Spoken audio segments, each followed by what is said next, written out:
ఒకటి చాలా సాహసంతో దుస్సాహసం అనుకోండి అడుగుతున్నాను. మనం మామూలుగా మనకు తెలిసిన పరిధిలో మీరు మహర్షి అన్నారు. జ్ఞానులు ఎన్లైటెండ్ బీయింగ్స్ అంటారు.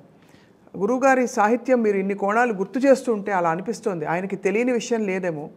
ఆయన నథింగ్నెస్ అంటే పూర్తిగా ఆయనలో ఏమీ లేదు, ఆయనలో అన్నీ ఉన్నాయనే తాత్విక విషయం మనం ఏదైతే మాట్లాడుకుంటామో వాటికి ఒక నిదర్శనంగా కనిపిస్తున్నారు గురువుగారు ఈరోజు మా అందరికీ. మీరు ఆయన పట్ల చాటే ప్రేమ అభిమానం కంటే భక్తి. అయ్యో, అంటే నేర్చుకోవాలనిపిస్తుంది. శాస్త్రి గారిని సినిమా రచయితగా తీసుకున్నా కూడా మనం ఏదో ఒక దేశంలో పుట్టాం, ఒక నేలలో పుట్టాం, ఒక జాతిలో పుట్టాం. కొన్ని అలవాట్లు, కొన్ని సంప్రదాయాలు కొన్ని వస్తాయి, కొన్ని నేర్చుకుంటాం. ఈ నేర్చుకునే భాగంలో గురువులు, తల్లిదండ్రులు మనకు సహకరిస్తారు. కానీ ఇప్పుడున్న ఈ కన్ఫ్యూజన్లో ఎవరికి సహకరిస్తారో తెలియదు. నన్ను అడిగితే శాస్త్రి గారి పాటల్ని పాఠ్యాంశాలుగా చేర్చేస్తే 4, 5, 6 పాటలు గొప్ప మాట అండి.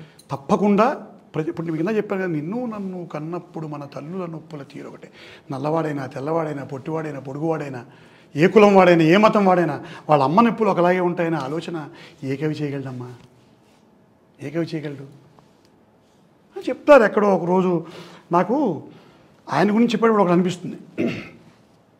ఓనమాల అనే సినిమాలో ఆ పాట పెద్ద పాపులర్ అవ్వలేదు. ఓనమాల అనే సినిమాలో పాట రాశారు ఆయన అది రాయకముందు, సినిమా రాకముందే ఆ చూనది వేరేగా రాసేశారు. ఆయన ఒక రకమైన బాణీలో పాడతాడు. ఆయన పల్లెటూరు బాధపడుతుంది. పిల్లల్ని బయటకు వచ్చిన వాళ్ళు మనలాంటి వాళ్ళందరినీ చూసి, పిల్లలు బాగున్నారా, ఎవర్రా ఏమయ్యారా, పిల్లలు బాగున్నారా, ఏమర్రా ఏమయ్యారా, మన్నుచాటు తల్లివేరునర్రా, మన్నుచాటు కింద ఉండిపోయిన తల్లివేరు, ఆ వేరుని మనం వదిలేసి వెళ్ళిపోయాం. వలస పిట్టలకైనా సొంత నెలవు తెలిసి ఉంటుంది, కడలిలో కలిసేదాకా నదికి కథ ఉంటుంది. వలస పిట్టలకైనా సొంత నెలవు తెలిసి ఉంటుంది, కడలిలో కలిసేదాకా నదికో కథ ఉంటుంది. మీ గతం ఏమిటని, మీ గతి ఎటు అని ముందు తరం అడుగుతుంది ఎప్పుడప్పుడు. ఏంటి నాన్న ఎక్కడ ప్రారంభించావు జీవితం అని. వ్యాపకాల నేడే కానీ జ్ఞాపకాల జాడే లేని నువ్వేం చెప్తావురా అని అడిగాడు. వ్యాపకాల నేడే కానీ జ్ఞాపకాల జాడే లేని నువ్వేం చెప్తావు సమాధానం అని చెప్తూ అందులో నాకు 3 లైన్లు రాస్తారమ్మా. భలే ఆనందం అనిపిస్తుంది. హెచ్చు తగ్గులు లేని గుండెసడినిచ్చాను. అంటే మానవ జీవితం సక్రమంగా ఉండేటట్టుగా పల్లెటూరు మనని తయారు చేసింది. మన బాల్యంలో భారతదేశం చెప్పిన గ్రామీణ భారతంలో మీకు స్టంట్లు పడవు. మా ఊర్లో ఎవడో 85 ఏళ్ళలో పోలా. మాదో చిన్న పల్లెటూరు, చిన్న గ్రామం. ఎందుకంటే అందరిది హెచ్చు తగ్గులు లేని గుండెసడి, పెరగదు తగ్గదు, స్టేబుల్గా ఉంటుంది. హెచ్చు తగ్గులు లేని గుండెసడినిచ్చాను, వెచ్చతనం పోని కంటితడినిచ్చాను. ఇప్పుడు మన ఏడుపులన్నీ గ్లిజరిన్ ఏడుపులు. కన్నీళ్ళు ఉప్పగా ఉండాలి, వెచ్చగా ఉండాలి. అవి ఆర్ద్రత్వం, నిజమైన ప్రేమతో కూడిన కన్నీళ్ళు. వెచ్చదనం పోని కంటితడినిచ్చాను, సాటి మనిషి పోతే కాటిదాకా వెళ్ళి సాగనంపేపాటి తీరుబాటు ఇచ్చాను. అక్కడే శవం దగ్గర నుంచే ఫోను అయిపోయింది, ఇప్పుడు అయిపోయింది, పేరు వచ్చేద్దాం. విశ్వనాథ్ గారి దానికి 100 మంది రాలేదు. భలే బాధేసింది. ఏమిటండి, సాటి మనిషి పోతే కాటిదాకా వెళ్ళి సాగనంపేపాటి తీరుబాటు ఇచ్చాను. సో నా ఉద్దేశంలో ఆ మన్నుచాటు తల్లివేరు శాస్త్రి గారు. ఇప్పుడు ఆ మన్నుచాటు తల్లివేరు ఎవరంటే శాస్త్రి గారు. మనం ఆయన్ని మళ్ళీ తెచ్చుకుని, ఆ మన్నుచాటు తల్లివేరుని తెచ్చుకుని, ఆ తల్లివేరు నుంచి మనం మంచి విషయాలు నేర్చుకుని 10 మందికి చెప్పి ముందుకెళ్ళాలని నా ఆలోచన. అప్పుడప్పుడు శాస్త్రి గారు నాతో పాటు నా కారులో ట్రావెల్ చేసేవారు. వైజాగ్లో చాలాసార్లు నా బండి ఎక్కుతారు, నాతో పాటు వస్తారు. ఆయనకి పాట ఆయనకి కొన్ని ఇష్టమైన పాటలు ఉంటాయి. చరణాలు పాడతాను నేను. నాకు ఎప్పుడు మీరు ఇప్పుడు ఇందాక చూసినప్పుడు నేను చరణాల నుంచి ఎత్తుకుంటాను, పల్లవి నుంచి నాకు గుర్తురాదు. జాలిగా జాబిలమ్మ చరణం చెప్పండి. ఇప్పుడు అవసరమే గురువు చెప్పరా, సరే గుర్తులేదండి, ఎంత వస్తే అంత పాడరా. ఆయనకి ఏమి పెద్ద చాలా ఇష్టమైన పాట ఇది. పూర్తిగా మనం ఆయన చేసేకి ఆయన మళ్ళీ కవర్ చేసుకుంటాడు. కొంత అందులో ఉండే విషయం తెలియడం కోసం పాడమంటారు. సున్నిపిండిని నలచి చిన్నారిగా మలచి సంతసాన మునిగింది సంతులేని పార్వతి, సుతుడన్న మతి మరచి సూలాన మెడ విరిచి పెద్దరికం చూపే చిచ్చు కంటి పెనిమిటి, ప్రాణపతినంటుందా బిడ్డగతి కంటుందా ఆ రెండు కళ్ళల్లో అది కన్నీటి చితి కాలకూటం కన్నా ఘాటైన గరళమిది గొంతు నులిమే గురుతై వెంటనే ఉంటుంది జాలిగా జాబిలమ్మ రే రే ఇలాగ ఆయనకి చరణాలు వినడం పూర్వజన్మ సుకృతం అమ్మా. అప్పుడు నువ్వేం సాధించావు జీవితంలో అంటే ఒకసారి ఎప్పుడో నాకు శివానందమూర్తి గారు చెప్పారు, నాకు 4 ఐఏఎస్ ఇంటర్వ్యూలు పోయాయి. నేనేమో good at interviews, good at speaking. IAS ఇంటర్వ్యూలు 4 స్ట్రైట్ వరుస కన్సిక్యూటివ్ ఇంటర్వ్యూస్, 4 అటెంప్ట్స్ నాకు. అప్పుడు గురువుగారిని ఎప్పుడోసారి అడిగాను, 20 ఏళ్ళుగా నాతో ఉన్నావుగా సరిపోలేదా అన్నారు. అంటే ఐఏఎస్ ఇంటర్వ్యూలు వచ్చేసి ఉంటే ఏ త్రిపురలోనో ఏ సబ్ కలెక్టర్ అయిపోయి గురుగారితో నాకు అనుబంధం మిస్ అయిపోయాడు అనమాట. నాతో ఉన్నావుగా 20 ఏళ్ళు అన్నారు. సో ఇది అనుబంధం. అలాగా శాస్త్రి గారి సాన్నిధ్యం మన పూర్వజన్మ, మీరైనా నేనైనా వారితో కొన్ని వేల మంది అయినా అందరికీ ఇది ఒక అదృష్టం, పూర్వజన్మ సుకృతం. పైగా నాకు ఆయన పెద్ద అడ్వకేట్. సినిమా నా ప్రతి సినిమా నన్ను సినిమాల్లోకి రావడానికి ఆయన ప్రధాన కారణం. One of the important reasons. ఎప్పుడో 2002లోనే విఎన్ ఆదిత్య అని ఆయన శ్రీరామ్ అనే ఒక సినిమా తీస్తున్నప్పుడు నన్ను ఆ సినిమాలో వేషం వేద్దామని నేను ట్రై చేశారు. అప్పుడు మా మామగారు, అత్తగారు, మా నాన్నగారు, అమ్మగారు, మా ఆవిడ, నువ్వు గ్రూప్ ఆఫీసర్ని పిల్లనిచ్చావు, నువ్వు ఇలా చేస్తే అలాగని తిట్టి తలంటేసి నన్ను వెనక్కి కూర్చోబెట్టేశారు.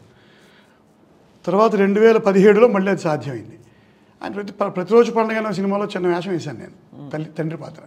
ఆ సక్సెస్ మీట్కి వచ్చారు ఈయన శాస్త్రి గారు, అరవింద్ గారు, అందరూ పెద్దలంతా ఉన్నారు. ఆ స్పీచ్లో మా సీను తండ్రి పాత్ర వేసి చిన్నదైనా కూడా అద్భుతంగా నటించాడని నాకు ఒక ఆయన మార్కెటింగు ఎవరైనా అడిగారు అనుకోండి, అప్పుడే 100 సినిమాలు అయిపోయాయి, రోజుకి 50,000 లక్ష తీసేసుకుంటున్నాడు, తమిళం 3, కన్నడం 2 ఇలా చెప్పేస్తారు, అబద్ధాలు చెప్పేస్తారు నా కోసం దర్శకులకి వాళ్ళకి. అలా చెప్పేసేవారు ఆయన. అంత ప్రేమ చూపించేవారు మనిషి. ఒక రకంగా ఏమనేవారంటే ఎప్పుడు మా ఊరు వచ్చినప్పుడల్లా ఆయనకి మన ఏదో సృష్టి చేసి ఇంటికి తీసుకెళ్ళి కాస్త బట్టలు పెట్టి కాళ్ళదన్నం పెట్టి కాళ్ళు పట్టి చాలా అంటే ఎక్కువ అనుబంధానికి అవకాశం ఆయన ఇచ్చారు. మనం దాన్ని జాగ్రత్తగా పూర్వజన్మ సుకృతంగా భావించి. ఇప్పుడు మీరు ఆయన పాటలు ఎలాగో మీ వెంట మీలోనే ఉన్నాయి, పూర్తిగా ఉన్నాయి. కానీ ఆ లోటుని మనిషి అంతే కదా, మనిషితో మాట్లాడే ఆ లోటుని మాట్లాడలేని ఇక్కడ నాకు ఒక చిన్న ఒక 2 నెలలు ఆయన పిలిచిన ఎందుకు నేను షూటింగ్ అడవాళ్ళలో కూడా వెళ్ళలేకపోయాను. ఆయన చనిపోయే ముందు, ఇంకా చనిపోతారనగా ఆయన 2 నెలల ముందు సీన్ ఒకసారి రారా అంటున్నారు. నాకేమో షూటింగ్లు పడిపోయి వెళ్ళలేకపోయాను. అప్పుడేదో మాటల సందర్భంలో మారుతి గారితో అన్నట్టు ఆయన దర్శకుడు మారుతి గారితో, మా సీనుగాడు నా దగ్గర కూడా రావట్లేదు అని పరిగెత్తుకెళ్ళి కాలం పడిపోయాను. వెళ్ళి ఆ రోజు 2 గంటలు కూర్చున్నాను. అదే ఆఖరి 2 గంటలు. ఆ రోజు వెళ్ళకపోయి ఉంటే నేను జీవితాంతం బాధపడేవాడిని. 2 గంటలు కూర్చుని అన్ని విషయాలు మళ్ళీ మాట్లాడుకుని ఆయన ఆర్థికపరమైన అంశాలు కూడా నాతో డిస్కస్ చేస్తారు, పర్సనల్ మ్యాటర్స్ మాట్లాడతారు. సో అలాగా కేవలం సాహిత్య చర్చ కాకుండా మిగతా అన్ని విషయాలు కూడా మాట్లాడతారు. అందుకు చాలా ఆనందంగా ఉంటుంది ఆయనతో మాట్లాడినప్పుడు. చాలా ఇది తీరని లోటు అండి నిజంగా ఎక్కడో ఆయన. ఎందుకంటే ఆయన పాటలు ఉన్నాయి, స్ఫూర్తి ఉంది, ఇవన్నీ మనం చెప్పుకుంటాం, అది వాస్తవం. కానీ ఆ మనిషి ఉన్నప్పుడు ఒక విధమైన ప్రేమ, ఒక పొర చుట్టూ అంతా కూడా మన ప్రేమ కమ్ముకుని ఉండేది మన చుట్టూ. ఒక ఆత్మీయత, ఒక పెద్ద దిక్కు, అన్ని విధాల.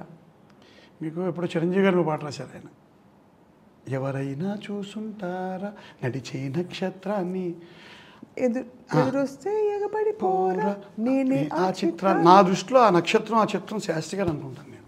ఈయనే నడిచే నక్షత్రం చిరంజీవి గారితో పాటుగా. అందులో ఇంకో 2 లైన్లు ఈయనకి అన్వయిస్తాయి అనుకుంటాను నేను. ఒక రైతునయ్యి కవిత, ఆయన ఒక రైతులా వ్యవసాయం చేసి మీ పెదవుల మీద చిరునవ్వులు పండిస్తున్నానని రాశారు. అలాగే శాస్త్రి గారు సాహితీ వ్యవసాయం చేసి కోట్లాది మంది పెదవుల మీద చిరునవ్వులు పండింపజేశారు. ఇది మీరు ఒప్పుకోవాలి. రెండవది, ఒక రాజునై 1,000,000 గుండెల కోటలు ఏలుతానని రాశారు అందులో. నిజంగానే ఒక మహారాజు, ఓ చక్రవర్తి, సర్వం సహా చక్రవర్తి 1,000,000 గుండెల కోటల్ని ఏలి మన మధ్యలో దూరంగా ఉన్న ఈ కోట్లాది గుండెల్లో ఎప్పుడు అలా నిలిచిపోయి ఉంటాడనేది నా స్ట్రాంగ్ ఫీలింగ్ అమ్మ. నిజంగా అందరిలో ఇవాళ శాస్త్రి గారి పట్ల ఉండే ప్రేమని, అభిమానాన్ని, ఆత్మీయతని అన్నీ కూడా ఇవాళ మరోసారి జాగృతం చేశారు వడ్లమాన్ శ్రీనివాస్ గారు. మీలోని సరస్వతికి మా సాదర ప్రణామం. నాకు మీరు ఎంత అంటే అనర్గళంగా చెప్తున్నారు. మీ తీవ్రత, ఆయన తీవ్రత ఒక తీవ్రత గురించి మాట్లాడుతూ ఇంకో తీవ్రతని వాళ్ళు చూసాం. నేర్చుకోవడం, మా ఆయనతో పాటు ప్రయాణం చేయడం వల్ల వచ్చిన అది అదృష్టంగా భావిస్తాను అంతే. నేను ఓ 2 లైన్లతో మనం ఐ థింక్ నేను ఈ చర్చను ముగించవచ్చు. ఊరికే మన ఇద్దరం కలిపి అనుకుందాం లాస్ట్లో. చెప్పండి సార్. గాలి పల్లకీలోన తరలిన పాట పాప ఊరేగి వెడలే, గాలి పల్లకీలోన తరలిన పాట పాప ఊరేగి వెడలే, గొంతు వాకిలిని మూసి మరలి తను మూగబోయిన గుండె మిగిలే, నా హృదయమే నాలోగిలి, నా హృదయమే నా పాటకి తల్లి, నా హృదయమే నాకు వాలి, నా హృదయములో ఇది సినీవాలి అని వారి హృదయం పాటకి తల్లి, వారి హృదయమే సినీవాలి. నిరంతరం ఆయన కృపాకటాక్ష వీక్షణాలు మనందరి మీద ప్రసరిస్తారు పైనుంచి కూడా. ఎందుకంటే మంచిని కోరుకున్న మనిషి. అందుకే జీవితం సులువు అంటే సులువు, బరువు అంటే బరువు అన్నారు కదా. కష్టాలు ఉన్న వాళ్ళందరం కూడా జీవితాన్ని సులువు అనుకుందాం. అదే సార్, జీవితాన్ని సులువు అనుకుని ఆయన చెప్పిన మార్గంలో ముందుకెళ్దాం. థ్యాంక్స్. నమస్కారం సార్. ఇంకా మాటలు రావట్లేదు అసలు ఏమీ. ఈ అవకాశాన్ని నేను కూడా గొప్పగా భావిస్తాను. ఎందుకంటే ఇవి చెప్పుకునే ఫారమ్స్ దొరకవు మనకి. ఇంతసేపు మాట్లాడుకోలేం. ఇప్పుడు 10 మందితో కూర్చున్నప్పుడు ఓ 2 లైన్లు ఆయనవి పాడగలగడమో మాట్లాడగలగడం చేయగలుగుతాం తప్పితే ఇంత అవకాశం రాదనేది నా ఉద్దేశం. సో ఐ డ్రీమ్ వారికి, శర్మ గారికి, వాసు గారికి to you by Bharati Cements.